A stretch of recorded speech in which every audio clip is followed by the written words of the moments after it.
Okay, so on the one hand, I would like to apologize for being very, I guess you could say, spammy when it comes to talking about the same damn subject in multiple videos, but at the same time, holy shit, the dam didn't just splinter, it didn't just leak. The dam freaking broke when it comes to this whole thing revolving around Hasan Piker. Like, okay, just to give you guys a little bit of perspective, pre-context here, not only do we have ourselves an article to go over, but there are more clips that have surfaced regarding Hasan's treatment of his dog, Kaya. So let's get started with the article, shall we? Pokimane announces podcast hiatus after staff refused to upload Hasan episode. Oh wow, me oh my. It's almost as if associating yourself with shitty people has consequences. The more you know. Pokimane has announced that her podcast with Lily Pichu, Sweet and Sour, will go on a hiatus to restructure its staff after they refused to upload an episode with Hasan as its guest. So real quick, I'm actually kind of curious about the wording restructure. What do they mean by restructure? Are those staff members actually going to be canned because they refuse to upload an episode that associates with Hasan? I don't know. What do you guys think about that? I'll be real, that does not sound good at all. But carrying on here, in a message posted on October 11th, the podcast announced it would be skipping its scheduled Saturday upload due to allegations Hasan used a shock collar on his dog. They're not allegations, by the way. There's actual evidence that showcases exactly that. This is a tough one to write, but we wanted to give you all a heads up that we're unfortunately going to be missing our first scheduled Saturday video tomorrow, they wrote. We've been watching the recent drama unfold concerning our guest, and it's been getting intense. We had a serious talk as a crew, and we all agreed that it did not feel right uploading tomorrow's episode at this moment in time. The message was added that the decision was made to protect the podcast's usual tone, writing that their goal was to keep the space comfy and a true escape. Sounds to me like Pokimane's staff was actually trying to make a decision that would save Pokimane some grief. So, in translation, seems to me that Pokimane's staff was actually saving Pokimane from, well, Pokimane. Because again, when you associate yourself with shitty people, and especially as of late, when they have been caught doing bad things, well, of course the heat is gonna be brought upon you too. And look it, I don't have any ill will against anybody unless they are either A, a pedophile, or B, an abuser, but man, can we just comment the amount of people that are willing to actually defend Hasan Piker, even though he got caught doing very terrible things and saying terrible things too? Pokimane claims staff posted message about Hasan without approval. Oh, that doesn't sound good. On Monday, October 13th, Pokimane revealed that the episode was supposed to air as usual, but the show's staff refused to upload it out of fear that it'd cause drama. So in other words, like I said earlier, Pokimane's staff saving Pokimane from Pokimane. In other words, saving her from making a bad decision. They also posted this statement without my approval, she said. Sorry guys, we'll talk about everything on this week's episode and go on a hiatus afterward to restructure. Sorry to say, but it sounds like somebody's getting fucking fired. Like imagine having such indecency that you are willing to throw your own staff under the bus all because they make a decision to save your fucking reputation. It's like I said, I don't have any ill will unless you're a pedophile or an abuser, but Pokimane, I just gotta ask,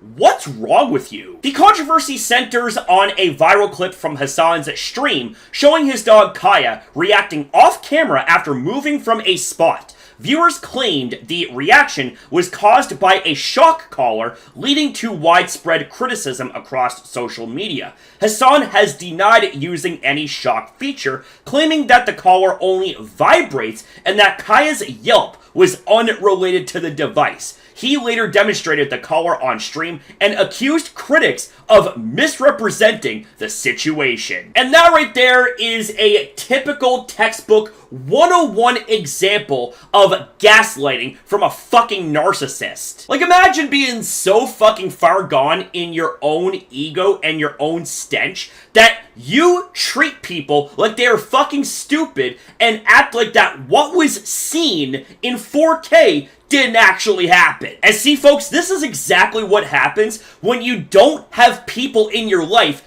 keeping you accountable, keeping you in check. For all I know, he's probably blocked all of those people out of his life because his ego is so damn big and so fragile that it needs its own zip code plus a fragile label whenever he travels. But that's not all, ladies and gentlemen. There has been a development in regards to Valkarae's involvement with this.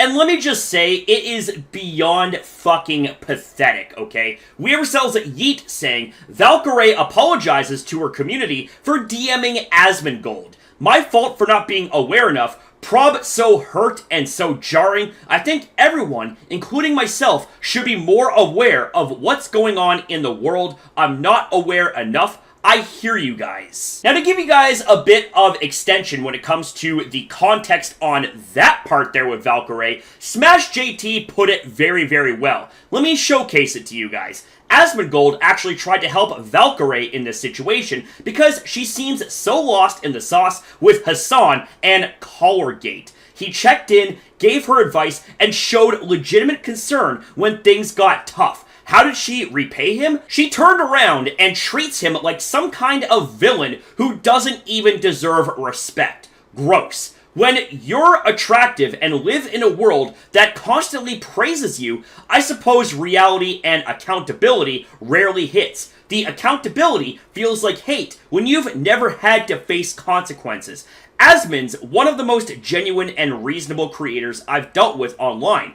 Wild how people trash him, but defend a guy who shocks his own dog as a background prop for his live streams. Shaking my head. So it sounds to me like Asmongold was actually concerned for Valkarae because it seems like that Valkarae is so enamored by Hasan in some weird way that she doesn't even understand the reality of what's going on. Either she is way too ignorant for her own good, or there's something more nefarious going on behind the scenes that we may not know of. Of course, that right there is just conjecture. That's just me speculating, so do take that with a pinch of salt. And look, I understand that Asmongold is not the most agreeable individual. There's been times that I've disagreed with him on shit, I'm sure of it, but agreeing or disagreeing doesn't mean that somebody is a terrible person. But imagine being someone reaching out to another individual out of concern and pity just for that person that you were taking pity on and concern on to turn around and backstab you and throw you under the bus. Like, what a fucking coward thing to do to somebody. But also, I gotta praise Smash JT for the way that he puts this right here. When you're attractive and live in a world that constantly praises you, I suppose reality and accountability rarely hits, and that's the way it is for a lot of people in power positions nowadays. They think that just because they are, God almighty in their minds, that any semblance of accountability is hate to them, and that they could quite possibly do no wrong because of their omnipotent-sized ego. And I'm sure everyone here watching has had to deal with a person like that at least once in their life. I know I have in the past, and all I can say about that is that she is a gutless witch. Now, as far as the clips that have resurfaced, I made a reference about that towards the beginning of this video. I'm not going to so much show you guys these clips because that would pad the video out way too long, longer than I would like. So instead, what I'm going to do is I'm going to link you guys to several sources in the description of this video down below for you guys to check out at your own leisure. That is if you guys got the heart and the stomach for it, because I'm going to tell you right now, as God is my witness, this shit is fucking infuriating. And as it is, I'm trying real hard to maintain my composure while making this video for you guys without wanting to crash through a fucking wall. Anyways, I don't know if this right here is going to be the final Hasan video. I highly doubt it now that I'm getting more into this. So don't be surprised if you see more videos with the name Hasan Piker in the title. And I also want to apologize in advance should that ever happen. I'm sick of talking about that piece of shit, but I'm also gonna say this. There is no place and no excuses for animal abuse, and I don't care how many videos I gotta make on that. Anyways, guys, thank you very much for watching. Have yourself a damn good one. I love each and every single one of you guys. I'll see you guys in the next video.